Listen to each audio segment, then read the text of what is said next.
बीवी को सब कुछ सच बता दूं। तुम्हें ना मुझे कुछ भी बताने की कोई जरूरत नहीं है, क्योंकि मुझे ये सब ऑलरेडी पता चल चुका है। और तुम्हें भी इसको 20 लाख रुपए देने की कोई जरूरत नहीं है। तुम्हारे पैसे ना बच गए, क्योंकि मुझे खुद ही पता चल गया। तुम यहाँ कैसे आई? मैं यहाँ कैसे आई ये मैटर नहीं करता। तुम यहाँ क्या कर रहे हो? तुम्हारी तो ऑफिस में बहुत इंपॉर्टेंट मीटिंग थी ना, ये चल रही है मीटिंग। मैं तुम्हें समझाता हूँ, बैठो ना तुम, बात करते हैं। देखो, कुछ भी एक्सप्लेन करने का ना कोई फायदा नहीं है, क्योंकि मुझे सारी सच्चाई पता चल गई है। मेरी बहन ने ना मुझे फोटो भेजी, तब मुझे यकीन हुआ कि तुम किसी लड़की के साथ हो, वरना मैं तो यकीन भी नहीं कर रही थी, क्योंकि तुमसे इतना प्यार जो करती हूँ, अंधा बिलीव है मुझे तुम पर। सुबह तुम इतनी जल्दी में कैसे निकल के गए कि अर्जेंट मीटिंग आ गई है? इसी का कॉल था ना सुबह भी, यही तुम्हें मिलने बुलाई थी ना, इसलिए तुम इतना घबरा गए थे और इतनी जल्दी में निकले। मैंने सोचा अचानक से कौन सी अर्जेंट मीटिंग आ गई, अभी तक तो बिल्कुल नॉर्मल थे तुम। मुझे सिर्फ इतना जानना है कि कितने टाइम से ये सब चल रहा था और कितने टाइम से तुमने मुझे धोखे में रखा हुआ था। प्लीज मुझे बताओ ये कितने टाइम से चला था?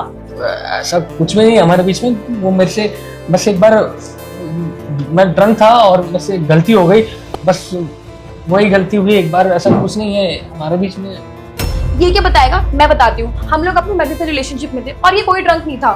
जो भी हुआ है ना, म्यूचुअल डिसीजन पे हुआ है। और अब ये मेरे कैरेक्टर पे उंगली उठा रहा है, इसलिए मैंने इससे पैसे की बात करी, वरना मैं ऐसी लड़की नहीं हूँ। और कितने साल से चल रहा है ये? 2 साल। 2 साल से? 2 साल से ये सब चल रहा है और तुम कह रहे हो तुमसे गलती से हो गया?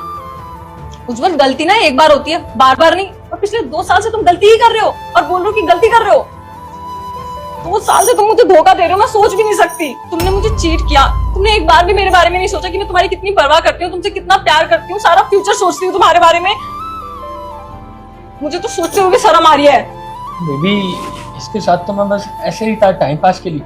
प्यार तो मैं तुमसे करता हूँ ना, तभी तो तुमसे शादी करी मैंने। नहीं, प्यार तो तुम्हारा ये थी, टाइम पास तो मैं थी। मैं तो इसलिए थी ना कि घर का सारा काम करूं।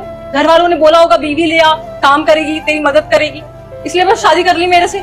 मुझे तुम्हारी कोई बात नहीं सुननी और तुम्हारे साथ मैं 1 मिनट भी और नहीं रहना चाहती। तुम्हारे उस घर में ना मैं कभी भी वापस नहीं आऊंगी। डाइवोर्स के पेपर तुम्हारे घर भिजवा दूंगी। बेबी सुनो तो सही, साक्षी। अगर महादेव जी का मुकाबला स्पाइडरमैन से हो जाए तो महादेव जी को जिताने वाले वीडियो लाइक करके कमेंट में रेड हार्ट भेजो और स्पाइडरमैन के फैंस सब्सक्राइब करके ब्लू हार्ट भेजो। तुम ना यही डिजर्व करते हो, बहुत सही हो तुम्हारे साथ।